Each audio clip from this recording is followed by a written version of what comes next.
Olá, meus amores. Nosso tema, paisagens naturais. Vamos falar um pouquinho sobre os principais biomas a nível de globo.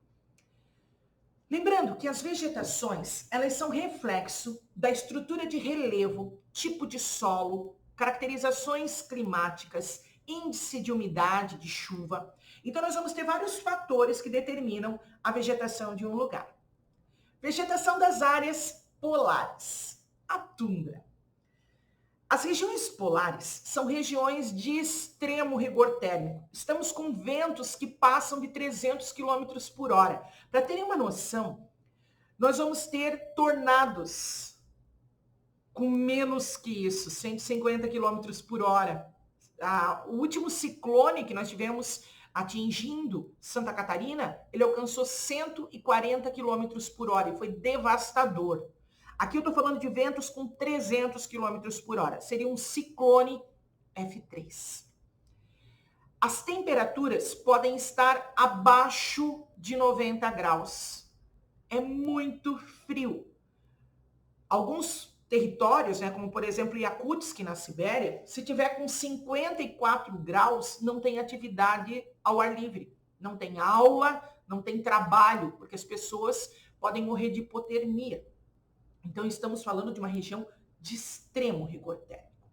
É nessa que surge, então, a tundra, formada por musgos e líquens, uma vegetação bastante simples, que brota no que nós vamos ter de solo de permafrost, aquele solo que permanece a maior parte do ano congelado. Onde eu vou encontrar tundra? No extremo antes das geleiras permanentes. Então, na parte de altas latitudes, antes das geleiras permanentes, é onde vai aparecer a tundra. Assim que houver o primeiro derretimento da neve, assim que houver a primeira formação de solo à mostra, um solo bem pedregoso ainda, eu vou ter a tundra brotando. Musgos e líquens vão ser as principais formações. Aqui é Alasca, né? Queridos, essa aqui é uma tundra onde essa temperatura aqui já está positiva, deve estar mais ou menos próximo a 5, 6 graus positivos, talvez até um pouquinho mais. Esse é o máximo que chega esse litoral, isso aqui é verãozão, tá? 10 graus positivo aqui já é um verão com muito calor.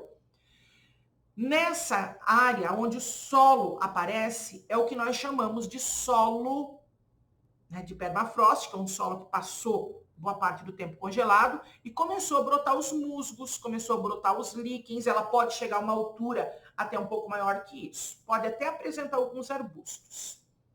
Derreteu a neve, expôs o solo, começa a formação, então, dessa tundra. E toda a região, antes das geleiras permanentes, então, eu posso observar. Abaixo da tundra, eu vou ter o clima subpolar. Quanto à tundra do clima polar, essa área que passa pela Rússia, passa pela Noruega, Finlândia, Suécia, Canadá, nós vamos ter aqui uma condição de vegetações de coníferas, árvores muito altas, acícule foliada em forma de agulha, perenes, não perdem as folhas no período do inverno. Essa imagem é no verão. Como é que eu sei, professora? Porque a água está líquida. Se fosse inverno, estaria congelada. Mesmo que lá no fundo vocês observem geleiras.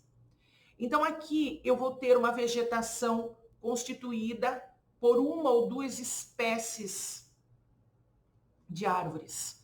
Como elas são muito ácidas, elas acabam eliminando a concorrência. Elas acabam não permitindo a formação de muitas espécies de plantas e apresenta uma baixa biodiversidade nessa região, então. Árvores altas, aciculi-folhadas, perenes e adaptadas, a um rigor térmico bastante acentuado. Vegetação de conífera, taiga, floresta do norte ou floresta boreal são termos da mesma vegetação. Abaixo da floresta boreal, nós vamos ter o clima agora temperado, típico, já um temperado mais úmido, aparecem as florestas caducifólias. As florestas caducifólias são aquelas que perdem as folhas no período do inverno. Então, no outono ela começa a ficar amarelada, marronzinha, perde as folhas no outono, né? E no inverno a floresta está lá peladona.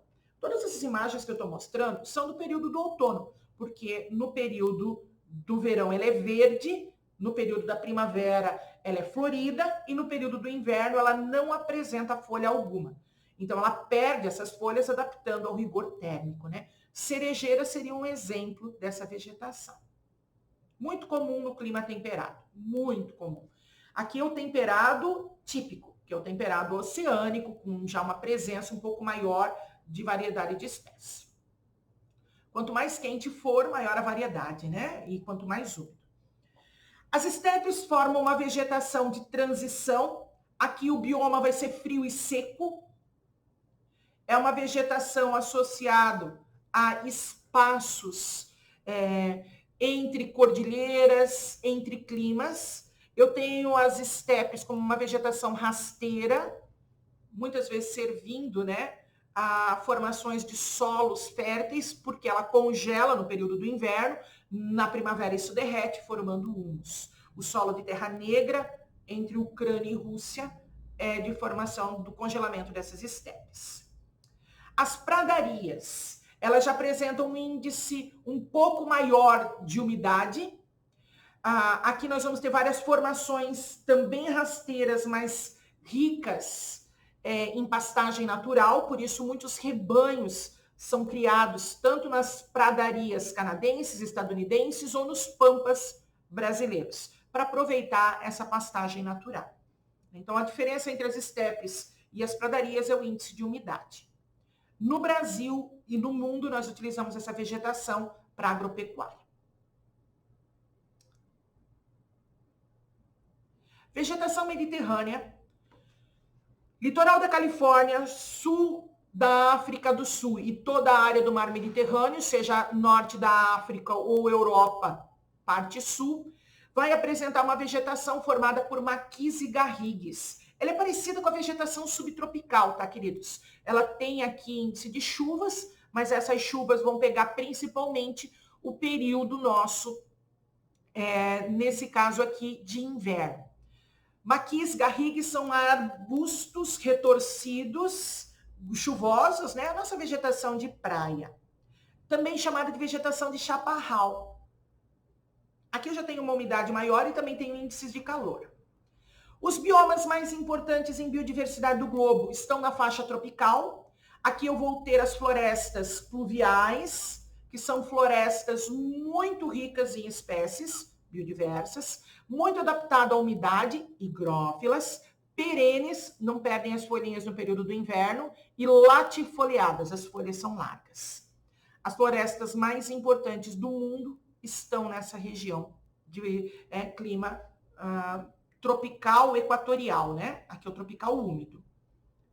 Então, seja na Índia, Vietnã, Laos, Camboja, Indonésia, África Central ou Brasil. Mata Atlântica, a vegetação de mares de morros, como nós chamamos aqui no Brasil, entra nesse conjunto de vegetação. Higrófila, latifoliada, perene, ombrófila, densa, certo? São as vegetações que hoje sofrem os maiores impactos, seja por queimada, desmatamento ou abertura para pastagens. Vegetação de savana. A vegetação de savana ela é típica do clima tropical típico, como nós chamamos, né? Verão chuvoso e inverno seco. No Brasil recebe o nome de cerrado. Na África, savana vai ser a principal vegetação do continente. É a vegetação dos safaris, com as zebras, leões, girafas. Vai ser a nossa vegetação com copa larga, arbustiva, retorcida, casca grossa, adaptada à estiagem no período do inverno, intercalando esses arbustos com vegetação rasteira de estepe. No Brasil, o cerrado ele vai ser um pouquinho mais denso, porque o Brasil é um pouquinho mais úmido que essa região africana, tá, queridos? Mas ela tem a mesma estrutura, o mesmo perfil nosso. Os animais têm maior porte aqui, o pessoal de biologia trabalha isso, por causa da vegetação ser mais rarefeita. Copa larga, retorcida, casca grossa, chuva no verão, seca no inverno. Nas áreas tropicais ainda, nas partes litorâneas, nós vamos ver formações de restinga e de mangues. Mangues, uma vegetação mais homogênea, adaptada à alta salinidade, com raízes aéreas, numa estrutura de desembocadura entre rio e mar. Sofre influência direta das marés, tem uma biodiversidade muito própria, rica em moluscos, crustáceos e serve de berçário para boa parte das espécies de peixinhos. As restingas são as vegetações que cobrem as areias, as dunas, as áreas de acumulação. No Brasil, elas também são de preservação permanente. Aqui nós vamos ter também um ecossistema bastante rico. É chuvoso, a diferença é que ela vai estar numa vegetação cobrindo um solo muito rico em sílica e sal, né? Muito comum no nosso litoral, tanto mangue quanto restingas. Nos desertos, eu vou ter a vegetação xerófila ou xerófita, que é a vegetação adaptada à ausência de umidade. Pode passar meses sem chuva. Uma vegetação espinhosa, raiz profunda, casca grossa também, ou uma espécie de cactácea. Lembrando que os desertos podem ser arenosos, onde eu vou ter as dunas móveis, ou eles podem ser pedregosos, onde eu vou ter seixos. O deserto arábico é o nosso deserto hoje que registra as maiores temperaturas a nível de globo. O Saara, o mais extenso deles, e o Atacama, o mais seco dos desertos. No deserto pedregoso, eu não tenho areia, eu tenho seixo, pedra. E eu tenho ainda, isso aqui é um oásis no Iraque, ó, deserto pedregoso. E eu ainda tenho os desertos rochosos. Então, os desertos podem ser arenosos, com dunas, pedregosos, com seixos, ou rochosos, como vocês estão vendo essa imagem da Jordânia, é rocha exposta. Aqui, nenhum tipo de vegetação, né? Os desertos, eles armazenam uma série de sementes adormecidas. Esse aqui é o deserto do Atacama, o deserto mais seco do mundo. Quando chove, eles acabam florescendo. Então, existem vários desertos que apresentam uma florescência anual, entre eles o de Negev, na região da Cisjordânia. Isso aqui é o Atacama. No ano de El Niño, sempre tem florescência no Atacama. Uma vegetação xerófila, né? As vegetações de montanha. As vegetações de montanha, elas vão sofrer a influência da temperatura, do tipo de solo e da estrutura climática. Então, se eu tenho uma vegetação em área equatorial, quanto mais alto for o relevo, menor a quantidade de espécies, né? Começa lá pela floresta pluvial e termina na tundra. Isso vai depender da altitude, da temperatura, vai depender do tipo climático, da zona onde ela se encontra térmica e do tipo de solo que ela se encontra. Podendo ter aqui desde tundra, coníferas, até florestas na área mais baixa, né? Florestas de cunho tropical. Queridos, um beijo enorme no coração de vocês.